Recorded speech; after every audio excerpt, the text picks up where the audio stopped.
Welcome to the latest episode of The Chris White Show, a podcast dedicated to helping small to medium-sized business owners and anyone looking to make the entrepreneurial leap. A little about me, your host, Chris White. I'm an entrepreneur based in Brooklyn, New York. I currently own two companies, a boutique digital agency called Sneakers and a staffing and recruiting firm, Rad Hires. Our featured guest this week is executive leadership coach Corey Anker, a dear friend and a great human. As an executive leadership coach for the past 12 years, Corey's clients have included high-performing leaders at a variety of well-known companies in a diverse range of sectors, from real estate brands like Compass and Douglas Elliman to architectural firms such as DHD and HLW to financial giants like Amex and Citibank. Corey knows it's the universal foundations where the greatest impact can be made. As a creative thinker, problem solver, and visionary, Corey partners with senior people in top organizations and with those who surround them. He understands the human dynamic and how to not only climb out of life's holes and untie its knots, but to also scale its highest and most sought after mountains. You can find out more about Corey at anchorline.com, uncoveryproject.com, and the Chisel Collective coming soon. What's up, Corey? How are you, brother? Great to have you on your show. Great to be here, Chris. Always good to see you. Very happy to be here and hang out for a while and chat about all things leadership and life and all the good stuff. Love it. Love it. Wanted to jump in with one of my favorite questions on how I like to start the show. What's your favorite success quote? Why is it your favorite, and how do you apply it to your everyday life? Favorite question. I love those. I collect quotes. And we share quotes, I would say. I think we're both quote collectors. Anything that I come upon that's a gem or a nugget, I tuck away somewhere. It's always useful to keep on my keychain. One that I've come upon most recently, I'll share today. It's by Paul Coelho, and he said, "Maybe the journey isn't so much about becoming anything. Maybe it's about unbecoming everything that isn't really you, so you can be who you were meant to be in the first place." Mind blown, brother. I mean, we're in this society that says to us, put on masks, put on social and physical layers of clothing. You know, we got to be protected and safe and only show what we should show. But I think at the end of the day, all we really want is, we want success. Of course, we want success, material success, different success, but we want connection. Everybody wants to feel connected and seen. And I think first and foremost, we've got to do that with ourselves. And so it's really, it's unbecoming. Who's Paul Coelho, by the way? I don't know who that is. He's a thought leader and an author and just a good human out in the world. Okay. That's cool. It's funny. I take that quote from me to say, it's been an ongoing journey for me to unbecome being an employee to being a business owner. Does that make sense? Yeah. I literally had a paper route when I was a boy. I've worked at Toys R Us in high school. I worked at the grocery store. I worked jobs in college, got jobs out of college. I always, I worked for other people my whole life. And it was a really big step for me about 10, 12 years ago to go the other way, go out on my own, and unbecome everything, that wasn't really me. I wanted to be independent. That was like a big leap for me. That's huge. That quote means a lot. That's amazing. I will not pronounce his name properly, and to any of your listeners who speak French and know French, oh, he's French. Okay. Forgive me now, but but this quote is another version of it and probably came first. But the first name is Antoine, and the last name is de Saint-Exupéry, I believe is how it's pronounced. And he said, "Perfection is achieved not when there is nothing more to add, but when there is nothing left to take away." Legend. That's like, wow. It's just, it just brings you to your knees, right? It just goes in the face of everything that, especially I think in this modern society, what we're taught, what the messaging is, we're just constantly like, you need more, you have to buy more, you have to get more, you have to bigger, faster, stronger, higher, and it's like, maybe that's why stuff isn't really working all the time, Yeah. Gotta go the other way. What's been your biggest failure you've had personally in your career as Oof. as an executive coach? Way to start slow. No, I'm just kidding. Yeah, I Biggest like to load failure. it up. I mean, believe me, I've had plenty of failures. I make mistakes on the daily. I think, rather than just choose one like huge failure, I think the thing that I'll share and be a little vulnerable about is that, I personally have always been challenged with metabolizing rejection.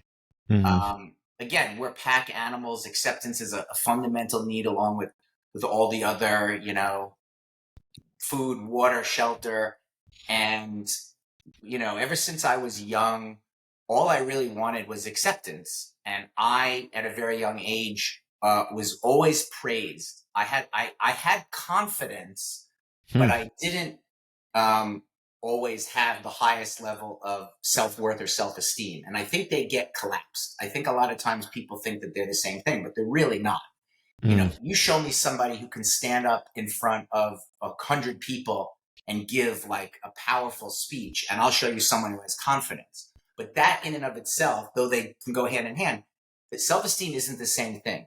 And I think how we Mm. relate to ourselves, how we value ourselves is really, there's more of a groundedness to that. Again, they're related to each other, but they're not the same thing. In fact, you probably have met a number of people who can be loud or who can be, be seemingly confident, but sometimes it's a compensation for a lowered level of self-esteem, which is Mm. why there are Mm. tons of people in the world with a significant amount of material wealth, but they don't necessarily demonstrate happiness because the way Yeah. they treat other people isn't always Yeah. positive, right? Yeah. Happy people don't act in nasty ways. Truly fulfilled, complete, whole, grounded people don't behave in the ways that make us scratch our head and say, "Man, why are they talking down to the wait staff? Why is that Mm. person misbehave?" Yeah.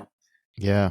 It's another layer around those internal buttons that they're Hmm. trying not to let the world see, or that they don't even want to see themselves. So for Yeah. me, I have always, metabolizing rejection, and I've gotten way better at, as somebody who, is a leader in the world. And I don't know if you know this about me. I had a 20-year career as like an actor and voiceover person, and so that Oh, rejection came with the territory in there. wow. And I think that helped strengthen. Didn't know that. Didn't know Yeah, that. I did Yeah.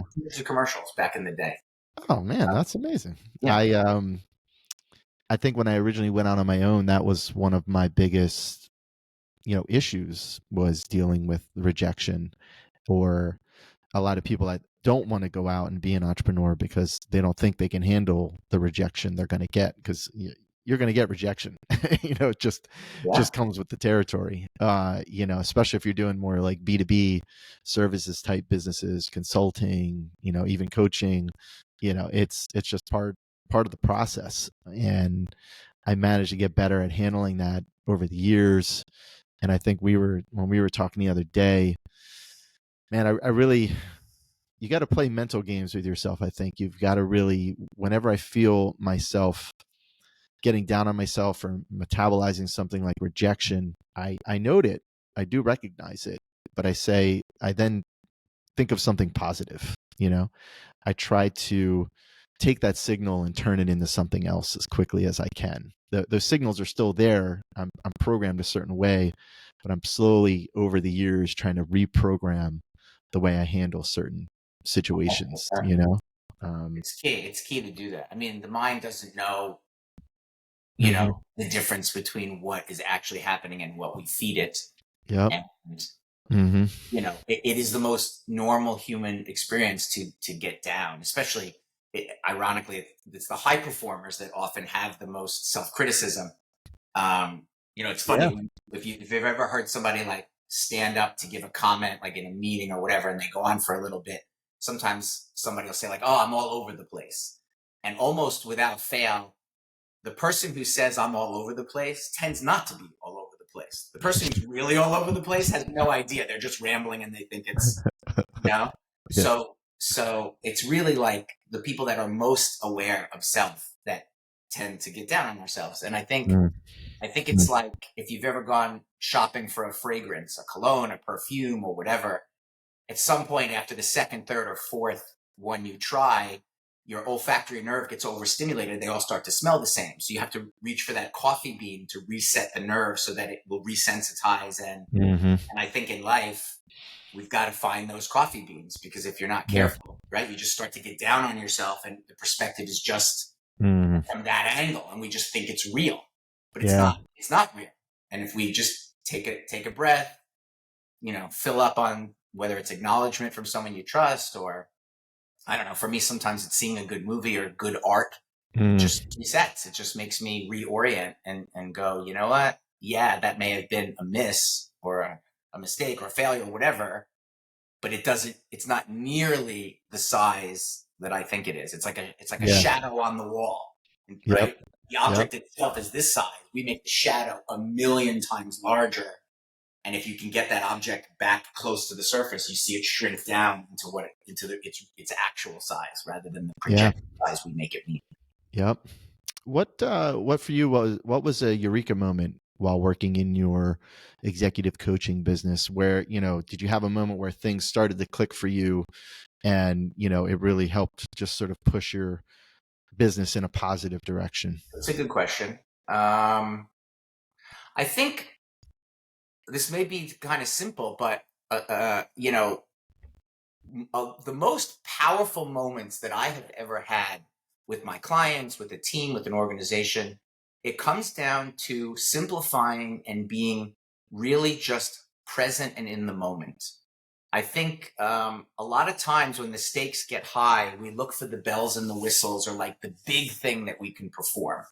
And there's two aspects of this. One is just the simple understanding and recognition that being a human with another human, or a group of humans, being honest, authentic, and vulnerable in the moment, creating in the moment, is where the greatest shifts occur.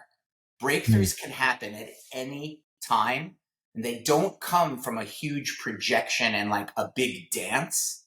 It comes from, it's funny that this was the quote that we talked about, because it's really that unbecoming, putting down the armor, putting down the bells and whistles, and just being in the moment. You can pick them back up later intentionally and utilize them, but the biggest shifts come from simplicity.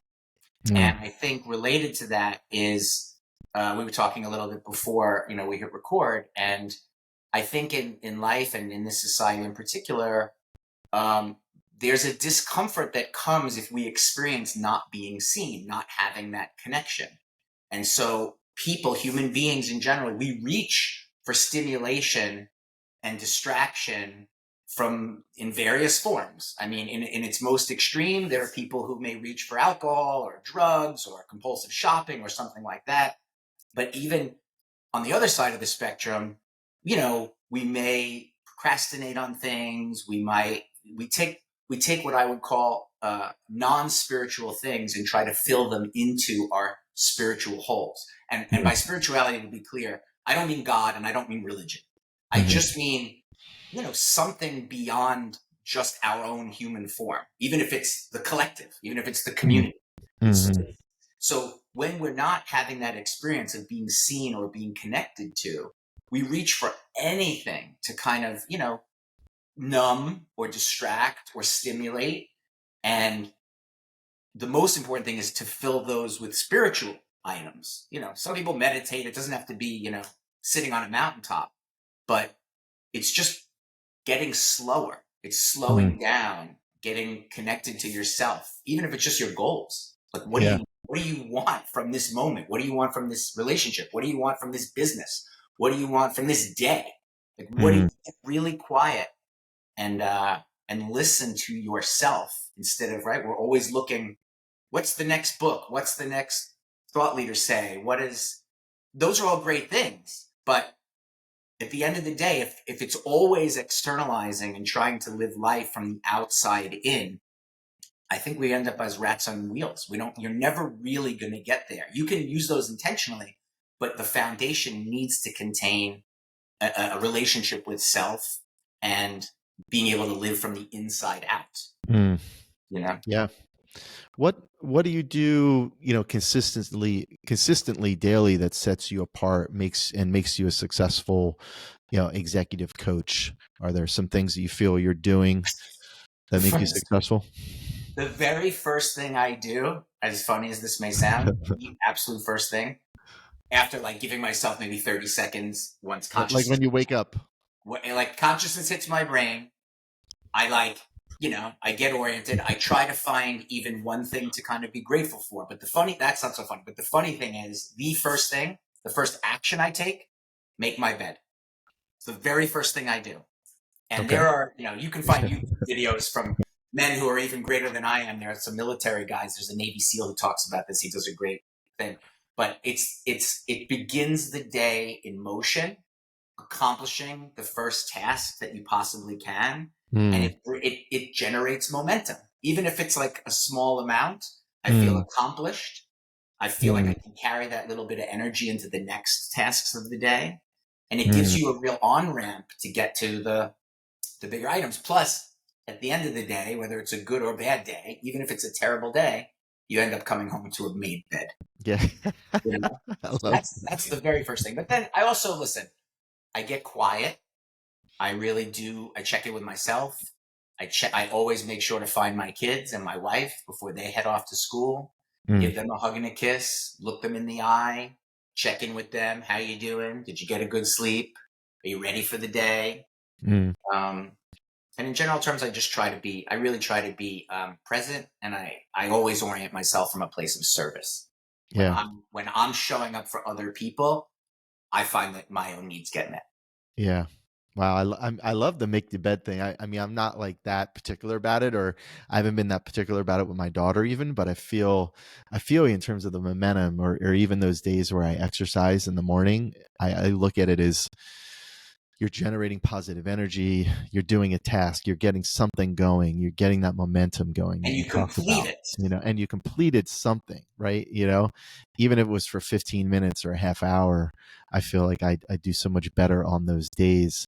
So Well, that's making your bed, so, forget 15 minutes. so I can make my bed in 60 seconds. And I'm not yeah. rushing. I'm just doing it at normal pace. I don't have that complicated of a bed, but I pull the blanket, I pull it back with a nice fold, Yeah. I put the pillows there, Yeah. 60 seconds. And it's Yeah. not just action, but it's the completion of an action. High performers are good at completing things, Yeah. The average person can put effort anywhere, but it's the completion. If you think about it, Mm, stress and overwhelm tend to come when items come onto our to-do list faster than we can get them off. yeah. When you can complete a task and scratch it off on your list, we all have that feeling of relief. Oh, I'm done. I got that bandwidth back. Mm, So consider that making one's bed is really about not just putting effort, but it's the completion of a task and getting that yeah. relief and that energy, like having access to some energy to then invest in wherever you want to put it next. And I'll drop a gem on you. Something that somebody I I love it. read You have the said best chance. Oh, was replace the word have with the word get. So instead of, oh, I have to make my bed, I get to make my bed, like it's yes. total different perspective when you use the word get. I get to do it's almost like a privilege, Yeah. or an honor, to do something like that. It's a small adjustment. I'm still working on it in a lot of the ways that I approach what I do. But even when I am feeling stuck with certain things or procrastinating on something, I try to get into that mode. All right, I get to do this. I don't have to do this. I get to do this. Um, It is a different yeah, angle of orientation on the same fact pattern, but that way of doing it has gratitude baked into it. It's in yeah, the cellular structure of that yeah, perspective. When we exactly. say have to, we're putting ourselves in a reactive place. It's not even my choice. Like I have to do this. Some Mm, other force is taking me toward it. When you say get to, mm, it's humility and yeah, gratitude, right? And perspective is everything. yeah, Not yeah. that we can't control the facts of the world, but we can control our effort, our attitude, our orientation on it. So that's a huge, that it seems like such a little thing, It's but it huge. is that is It's huge. everything.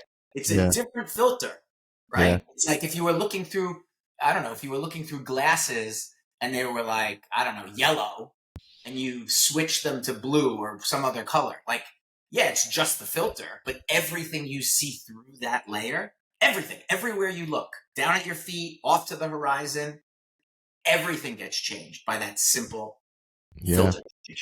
Who's an entrepreneur you admire, or a book you love, and why, that you'd like to share with our listeners? That's another good question. There are so many. There's so many people, thought leaders. I love Simon Sinek. I think he's really smart. I like Brene Brown. She talked about courage versus comfort.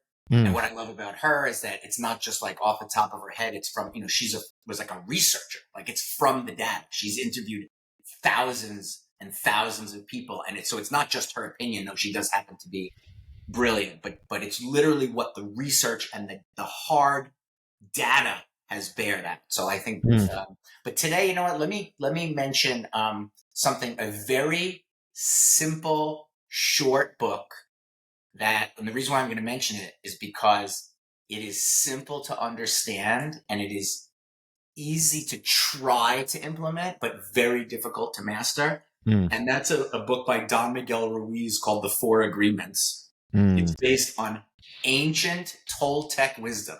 This is stuff that hasn't been just, created today. It's been around for a very, very, very long time.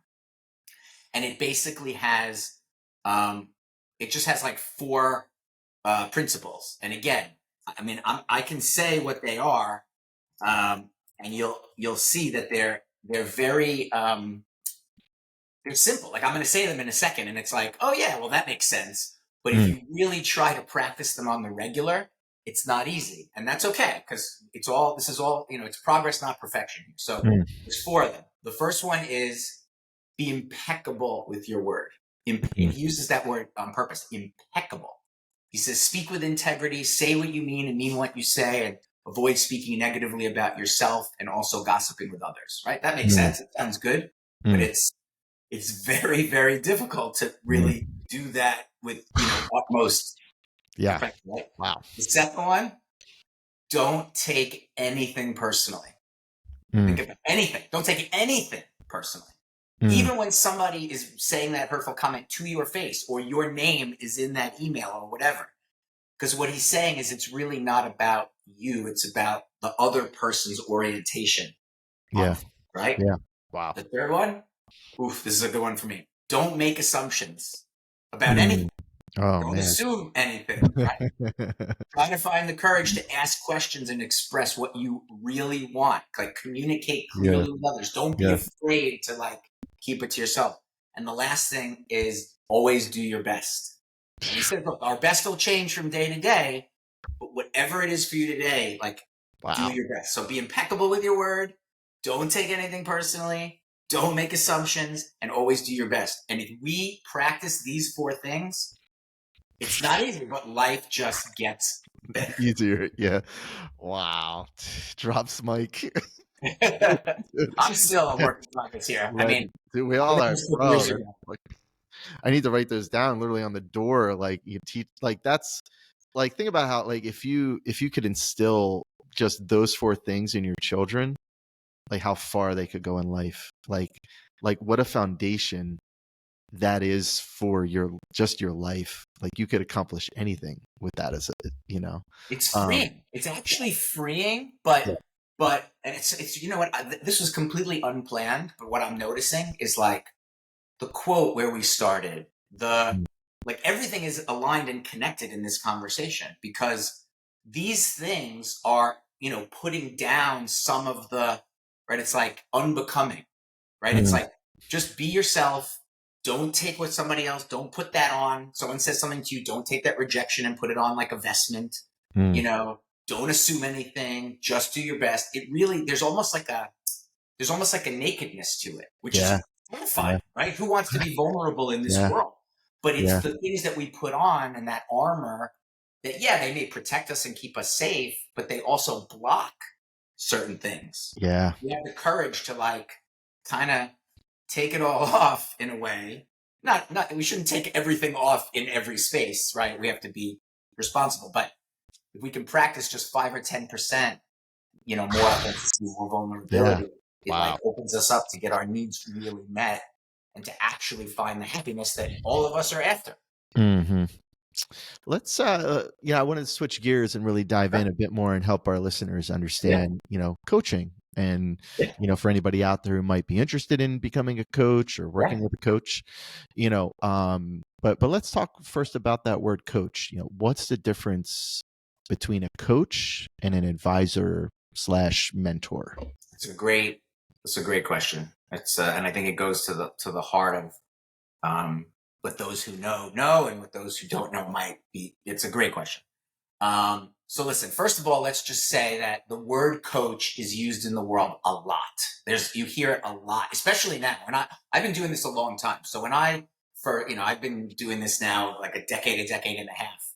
And back when I started, it was interesting because you hear that word and I get a very interesting and mixed reactions. Now, when people hear that I'm an executive coach or a life coach for high performers, or, there's like a raised eyebrow with a very positive kind of take on it. So you're going to hear that term a lot. And,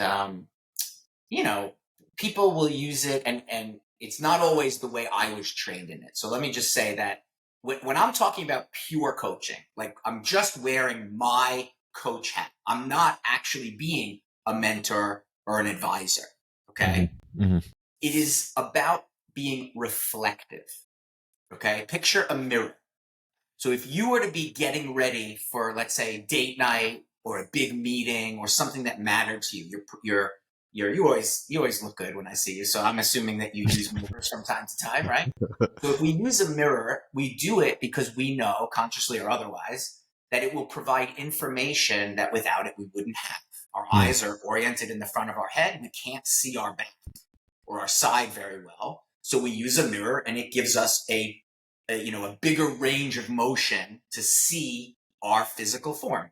But if the mirror doesn't say to you, oh, look, there's a stain on your back shoulder, maybe you should take that off and put something else on.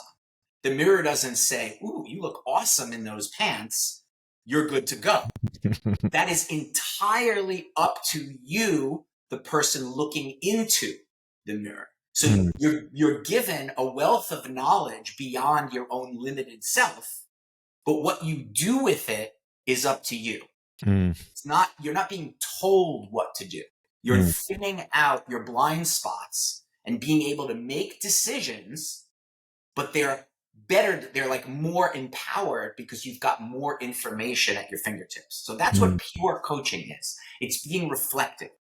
My training has taught me how to come from curiosity rather than knowing, to ask questions rather than make statements. Yeah, they're not, the quote unquote right questions. They're questions that will widen my client's field of view. They lie a lot in the contextual relationship to the facts. It's not just content and like what we're talking about, but it's listening to what's being said and how it's being said and what the orientation of the client is coming from. Because, and I know I'm going down a little bit of a tangent here, but I promise to come back towards the trunk of the tree. But the doing, in life, we're always looking at action, especially high performers. We got to do this. We got to take action. And without action, things don't get done. So of course you have to act. But action sits on top. Doing sits on top of who we're being, of that perspective that we talked about a couple of. And how we view something impacts how we're relating to it and how we're being. Are we being proactive and leadership oriented? Or are we being reactive and fear or anger, or, are we on our heels? Or are we on our toes? So again, so being reflective is what coaching is about.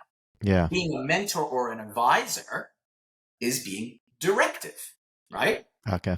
Which, let's face it, you don't want to walk into a doctor's office or a lawyer's office and have them go, so, what do you think? You want them to say, hey, I've seen this before 1,000 times and I know exactly what we should do to solve this problem. And you're like, oh, thank you, doctor. Thank you. Yes, let's do it. Right? Yeah.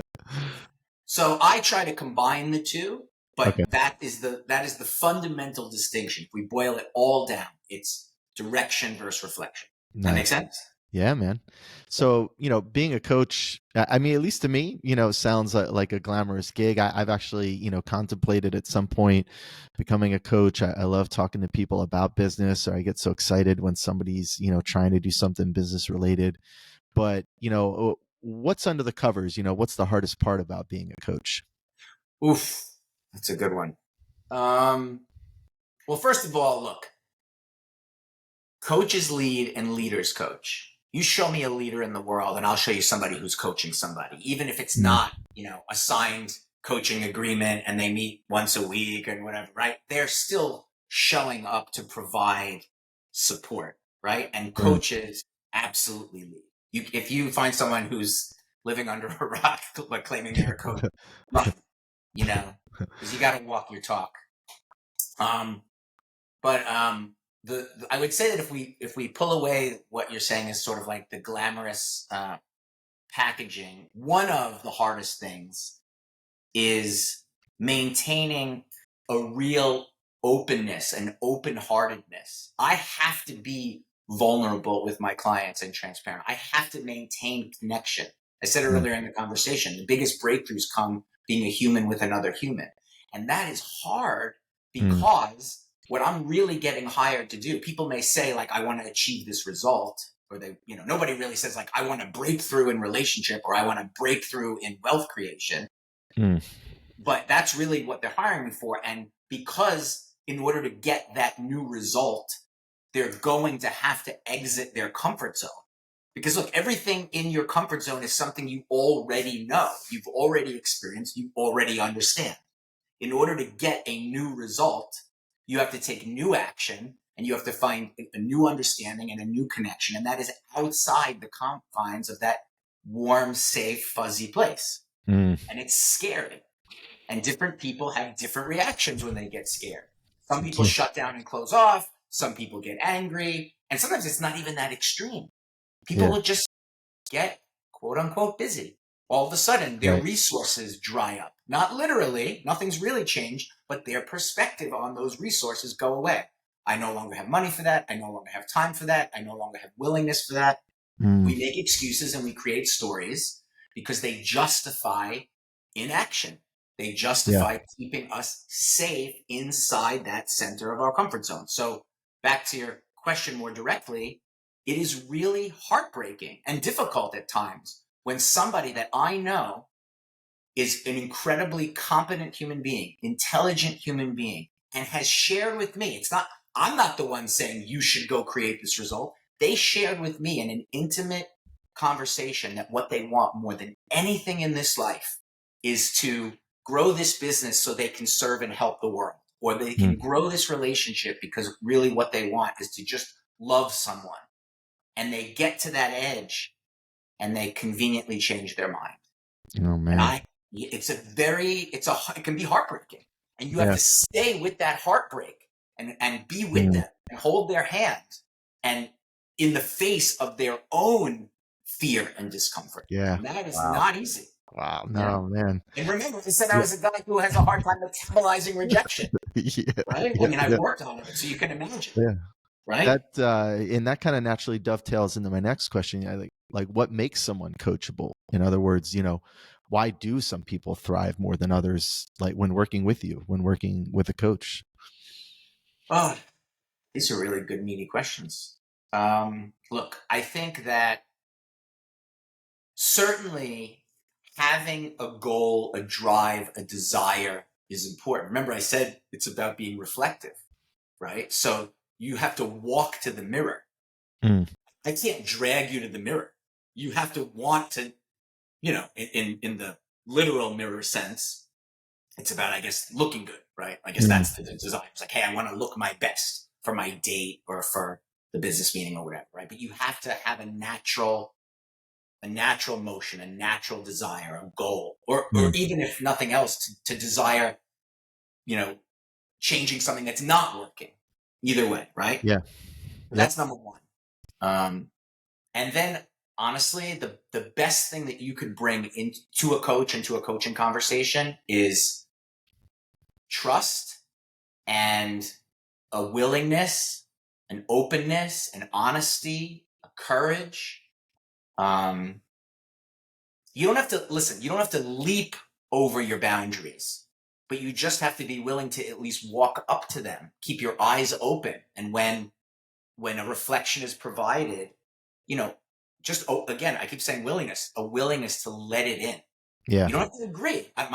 I'm not the expert on my client, and I Right. work with some really amazing people, and I'm not there to know business better than a CEO. I guarantee he knows business better than me, but Yep. I know people, and Yeah, I know human dynamics. And when I see somebody who occurs to me like they're scared and they're stopping or they're distracting themselves, it's not that I'm being right about them, but I want to offer them a reflection, and they ultimately get to look and say whether it's true or not. But if you're just going to be dismissive, then what's the point? Yeah. You have to sit with it. You have to slow down and really be with it. So I think that's the thing that really makes somebody coachable. Awesome. And look, trust is cultivated. I'm not saying that you Yeah. show up and on day one you have an instant, hopefully you have trust. You're hiring someone, right? And you're willing to pay them, but it gets cultivated over time. And that's part of my training also, is how do you foster trust? Like, I have a lot of skills in like creating relationship and communicating in a way that will catalyze trust. We want to get that in place as quickly as we can so that we can get to our work.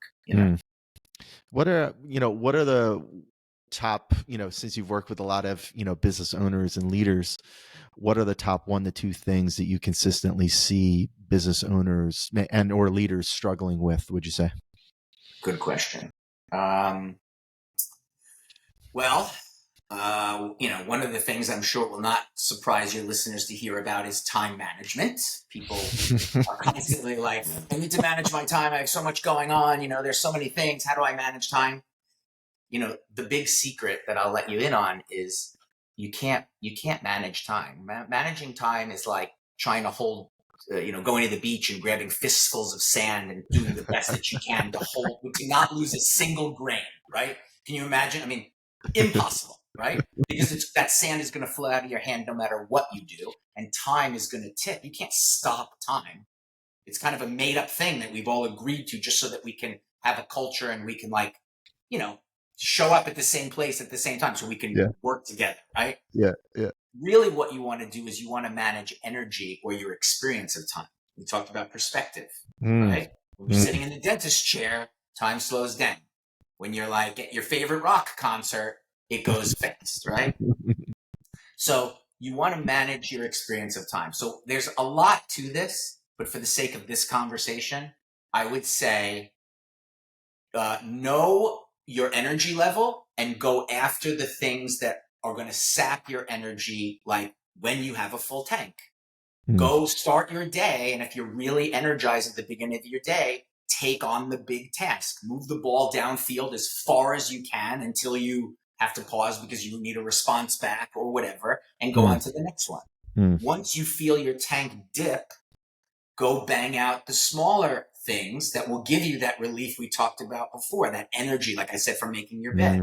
Accomplish the little things. Think about how good that feels. It's energizing. I got the errand done. I called my sibling back that I owe a call to. I banged out that quick email. I paid that bill. I got that done. Now you feel less space on your to-do list. You get your energy back. Go back to a larger task. That will revamp your entire day and life if you try to manage your energy.